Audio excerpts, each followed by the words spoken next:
Good evening. This is All India Radio and I am Nishit Kumar with the news at 9.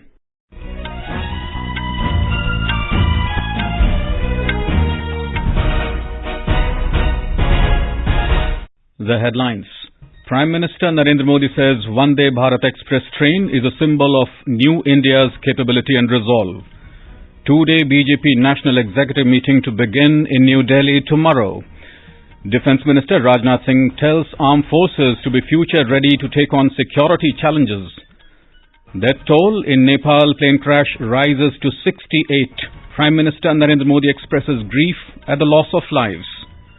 First G20 Infrastructure Working Group meeting under India's presidency will be held in Pune tomorrow.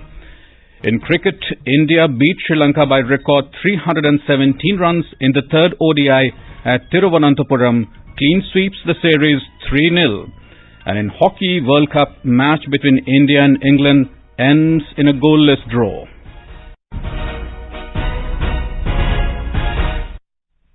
And now the news in detail. Prime Minister Narendra Modi flagged off virtually the Vande Bharat Express train connecting Secunderabad in Telangana with Visakhapatnam in Andhra Pradesh. Speaking on the occasion, he said Vande Bharat Express is a symbol of the potential of New India, which is on the path of rapid change. Mr. Modi said the train will enhance ease of living, boost tourism and benefit the economy. Vande Bharat train इसकी एक और विशेषता भी है। ये train नए भारत के संकल्पों और सामर्थ्य का प्रतीक है। ये उस भारत का प्रतीक है जो तेज बदलाव के रास्ते पर चल पड़ा है। ऐसा भारत जो अपने सपनों, अपनी आकांक्षाओं को लेकर अधीर है। हर हिंदुस्तानी अधीर है। ऐसा भारत जो तेजी से चलकर अपने लक्ष्य तक पहुंचना चाहता है। The Prime Minister added that this train is going to connect the culturally diverse regions of Telangana and Andhra Pradesh. Connectivity का स्पीड से और इन दोनों का सबका विकास से सीधा संबंध है। कनेक्टिविटी से जुड़ा इंफ्रास्ट्रक्चर दो जगहों को ही नहीं जोड़ता, बल्कि ये सपनों को हकीकत से भी जोड़ता है। ये मैन्युफैक्चरिंग को मार्केट से जोड़ता है, टैलेंट को उचित प्लेटफॉर्म से जोड़ता है। कनेक्टिविटी अपने साथ विकास की संभावनाओं का विस्तार करती है। The two-day BJP National Executive meeting will begin in New Delhi tomorrow.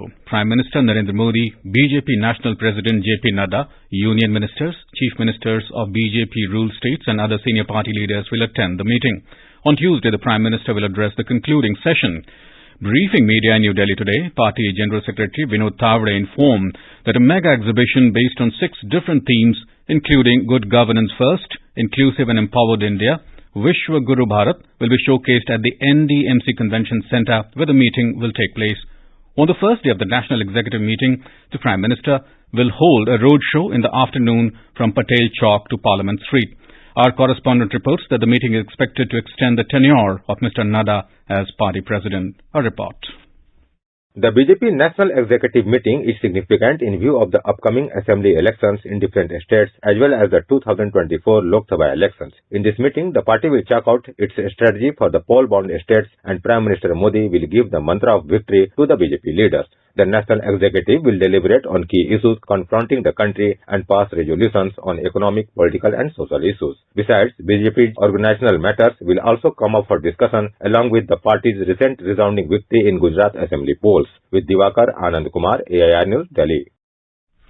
Union Minister for Defence Rajnath Singh has exhorted the armed forces to further develop capabilities and work on strategies and policies keeping the global security scenario and future challenges in mind. He was speaking at the Saurya Sandhya event organized at the AAC Centre as part of the National Army Day in Bengaluru today. मैं हमारी सेनाओं से आह्वान करता हूं, समय के बदलने के साथ साथ आपकी एडॉप्टेशन की क्षमता है, उसे और अधिक डेवलप करिए। बदलती दुनिया और बदलते सुरक्षा माहौल से हमने जो सीखें ली हैं, उसे हम अपनी प्रैक्टिस में लाएं और अपने आप को लगातार अपडेट करने की दिशा में आगे बढ़ते रहें। मैं ये कहना चाहूंगा, आप भी आने वाले कल को ध्यान में रखते हुए अपनी स्ट्रेटजी, टैक्टिक्स और पॉलिसीज पर काम करें।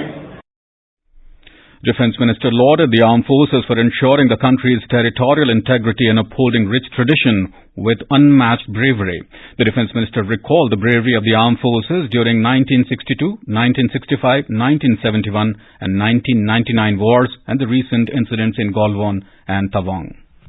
आजादी से लेकर अब तक यानी पिछले 75 वर्षों में भारतीय सेना क्षेत्रीय अखंडता सुनिश्चित करने के अपने दृढ़ संकल्प में सदैव अग्रणी रही है। कितनी भी चुनौती प्रतिकूल एवं कठिन परिस्थितियां क्यों न हो, हमारे सैनिकों का धैर्य और उनका इरादा सदैव अटल रहा है। भारतीय सेना ने वेस्टर्न और नॉर्दर्न बॉर्डर के खतरों समेत देश के भीतर की तमाम चुनौतियों का सफलतापूर्वक सामना किया है।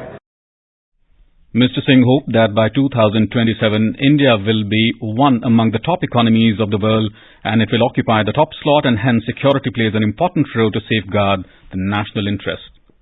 Earlier in the morning, the Chief of the Army Staff, General Manoj Pandey, addressed the 75th Army Day celebrations in Bengaluru. The Army Chief said that the Army is ready to tackle any contingency along the Indian borders. He said that the Indian Army is modernizing weapons and infrastructure, improving its processes and systems, partnering with industries to develop indigenous weapons and equipment to meet the present and future challenges. The Army Chief pointed out that a strong defense posture and the use of anti-drone technologies have acted as a countermeasure against cross-border terrorism and insurgency. He promised that measures will be taken to tackle targeted killings in Jammu and Kashmir. This is All India Radio giving you the news. For quick news updates around the clock, follow us on our Twitter handle at AIR News Alerts. Welcome back. The first two-day G20 Infrastructure Working Group IWG meeting under G20 India Presidency will be held in Pune tomorrow. On the eve of the meeting, Finance Ministry Joint Secretary Solomon Arkeoraz held a press conference in Pune today. He said the flagship priority to be discussed in this meeting is financing cities of tomorrow, inclusive, resilient and sustainable. Department of Economic Affairs of Finance Ministry will host the meeting along with Australia and Brazil as the co-chairs. 66 delegates from more than 30 countries will participate in the two-day event. The annual meeting of the World Economic Forum, WEF, kicks off at Davos in Switzerland tomorrow. The meeting will continue till the 20th of this month. The theme for this year's WEF meeting is Cooperation in a Fragmented World. The congregation of experts, academics, investors, political and business leaders will discuss some of the pressing issues the world faces today and suggest innovative solutions. The issues include Russia-Ukraine crisis, global inflation and climate change.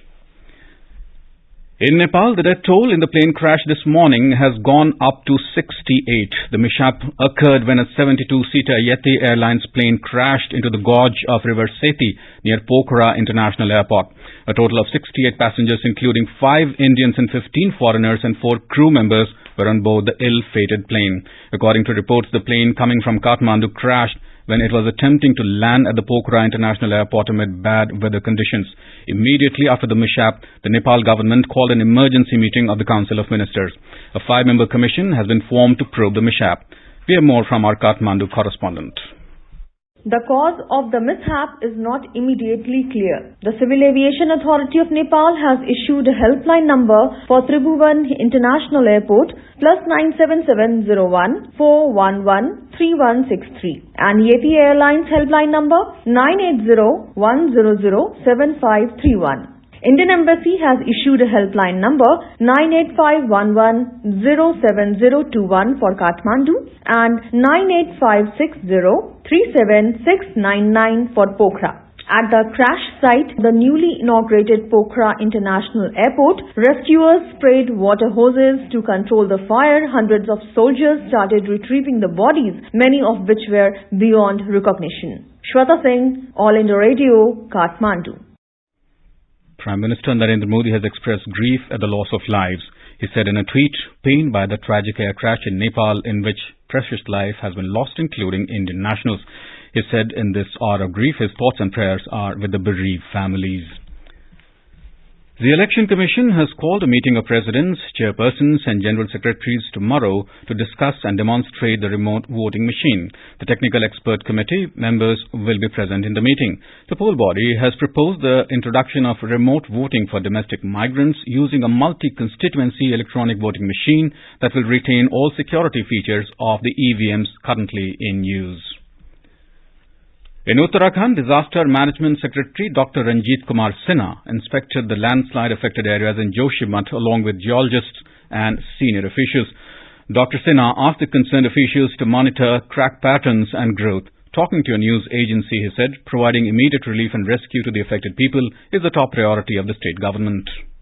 हम pattern देखना चाह रहे हैं कौन कौन से facets में इस तरह क्रैक्स एक लाइन से डेवलप हो रहा है। मनोहर बाग वाला फैसेट है जो एरिया है उस एरिया में ज्यादा है, जो मठ वाला फैसेट एरिया है उसमें कम है। तो ये कोशिश कर रहा हूँ सारे क्रैक्स एक साथ मिलने की दशा में थोड़ी दिक्कत हो। प्लस हमको ये भी देखना पड़ेगा जो टावर है वहाँ क्रैक्स उसको मॉनिटर करना पड़ेगा ताकि उसमें कोई दिक्कत ना आए।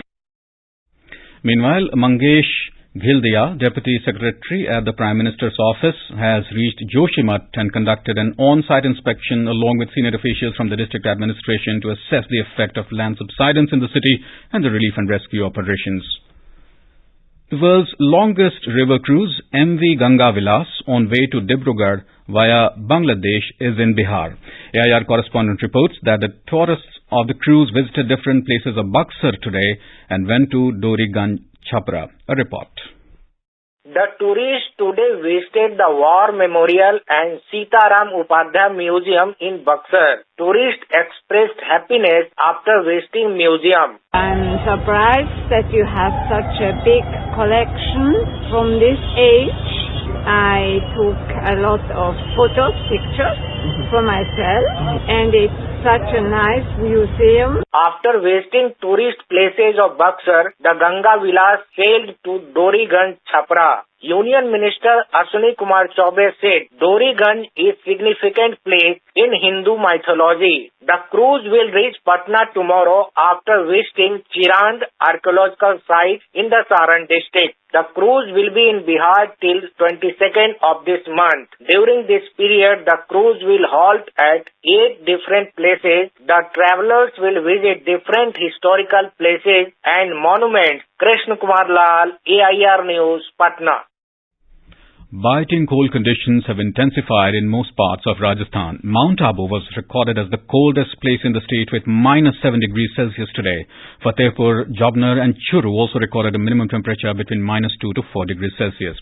Earth Sciences Minister Dr. Jitendra Singh has said that the entire country will be covered by Doppler weather radar network by 2025 to predict extreme weather events more accurately. He said this network will enhance weather monitoring capabilities and benefit the farmers and other stakeholders to contribute significantly in the economy. He was speaking at the 148th Foundation Day of the Indian Meteorological Department IMD in New Delhi today. In cricket, India scripted history today by defeating Sri Lanka by the largest ever margin of 317 runs in 50 over international cricket. With this, India also clean swept the series 3-0.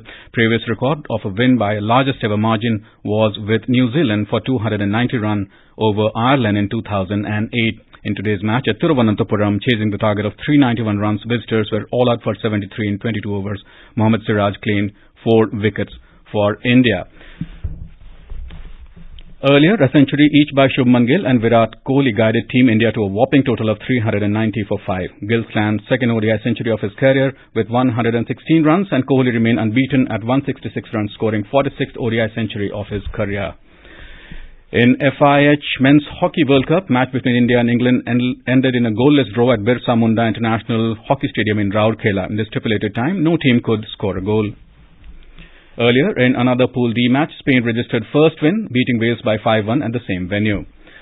And now, before we end the bulletin, the headlines once again.